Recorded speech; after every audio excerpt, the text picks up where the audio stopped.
अ, या ठिकाणी आपण NSCC स्पोर्ट्स यूट्यूब चॅनलच्या माध्यमातून खराळवाडी येथे माध्यमिक शाळेतील क्रीडा शिक्षक सन्माननीय चंद्रशेखर कदम सर यांच्याशी आपण बोलत आहोत। सरांना नुकताच क्रीडा गौरव पुरस्कार या ठिकाणी पुणे या ठिकाणी राष्ट्रीय क्रीडा दिन जो ध्यानचंद यांच्या जयंतीनिमित्त जो दिन म्हणून पाळला जातो, तर त्या दिवशी सरांना क्रीडा गौरव पुरस्कार या ठिकाणी मिळालाय। तर त्या अनुषंगाने आपण ही त्यांची सरांची इंटरव्ह्यू घेत आहोत। नमस्कार सर, या ठिकाणी आपणाला पुरस्कार मिळाला, तर त्या संदर्भात काय सांगाल सर? किंवा पिंपरी चिंचवडमध्ये किती जणांना त्याचं भाग्य लाभलंय किंवा तुमच्या दृष्टीने काय सांगाल? नमस्कार। या पिंपरी चिंचवड शहरामध्ये एक 5 जणांना हा पुरस्कार मिळालेला आहे आणि हा पुरस्कार म्हणजे आपण ज्या मुलांना जे काही शिक्षण देऊन, क्रीडा शिक्षण देऊन आणि त्यांची जी काही कलागुणाला वाव देतो, तर त्यानिमित्त मुलं जे राष्ट्रीय पातळीवर किंवा राज्य पातळीवरती जे मुलं गेलेले असतात त्यांचा अभ्यास करून हा पुरस्कार क्रीडा जागृती या संस्थेने दिलेला आहे। सर, आपण सांगितलं की जी महानगरपालिकेतली जी मुलं आहेत तर ती इकॉनॉमिकल दृष्ट्या किंवा शैक्षणिक दृष्ट्या अविकसित एरियातून आलेली असतात आणि त्याच्या अनुषंगाने तुम्ही त्यांच्याशी एकदम सौहार्दाचं वातावरण ठेवता, तर कशा पद्धतीने तुमचा आणि त्यांचा संबंध असतो ते काय सांगाल? आमची ही महापालिकेच्या शाळेतली विद्यार्थी असतात आणि ती मुलं अत्यंत गरीब परिस्थितीचे असतात। एक तर स्लम भाग, त्यांना एक तर राहायला किंवा परिसरामध्ये त्यांना खेळायला मैदान वगैरे काही नसतं आणि त्या याच्यानुसार त्यांच्यामधील खेळ गुणांना वाव मिळाला पाहिजे म्हणून पिंपरी चिंचवड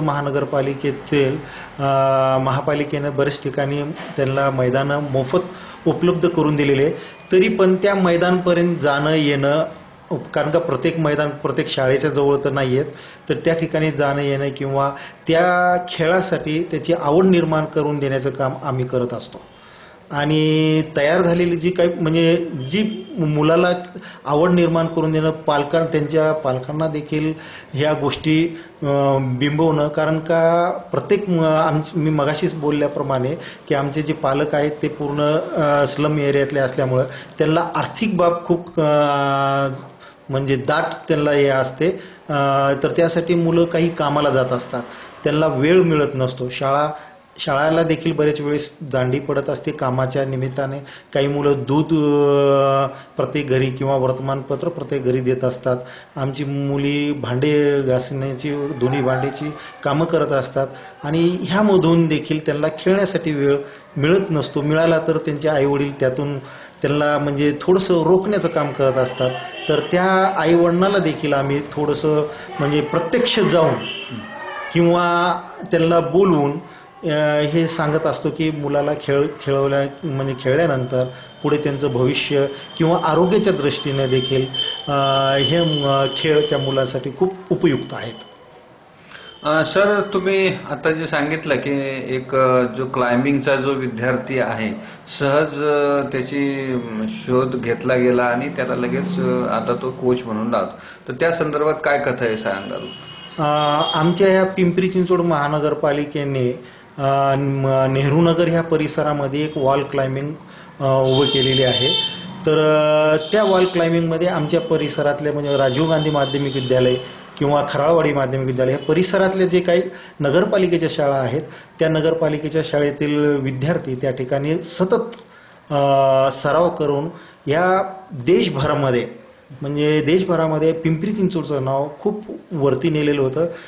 त्या ठिकाणी ओपन जरी खुल्या म्हणजे जागतिक स्पर्धा जरी असल्या तरी बाहेरची देखील मुलं पिंपरी चिंचवडच्या मुलाला म्हणजे थोडं घाबरत असतात, एवढा सराव या ठिकाणी करून घेतला जातो आणि ह्या मधून म्हणजे इंडियन म्हणजे जे दिल्लीचं जे हे आहे माउंटेनिंग असोसिएशन, तर त्यामध्ये असलेले जे काही मिलिटरीचे लोक होते ते देखील ह्या ठिकाणी येऊन पाहिलेले, कारण का नॅशनल स्पर्धा या आपल्या पिंपरी चिंचवडच्या वॉलवरती झालेली आहे.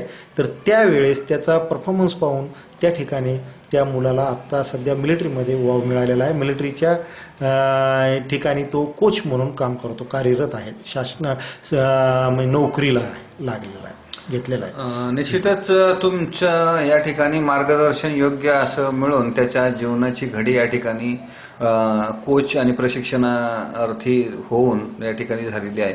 सर, शेवटचा प्रश्न आहे की महानगरपालिकेच्या चांगल्या योजना आहेत, महानगरपालिकेचा खर्च चांगला होतो आणि त्याच्या अनुषंगाने मुलांना डेव्हलप होण्याला कितपत वाव आहे सुविधांच्या अनुषंगाने? निश्चितच पिंपरी चिंचवड महानगरपालिकेने सुविधा पण भरपूर दिलेल्या आहेत मुलांसाठी.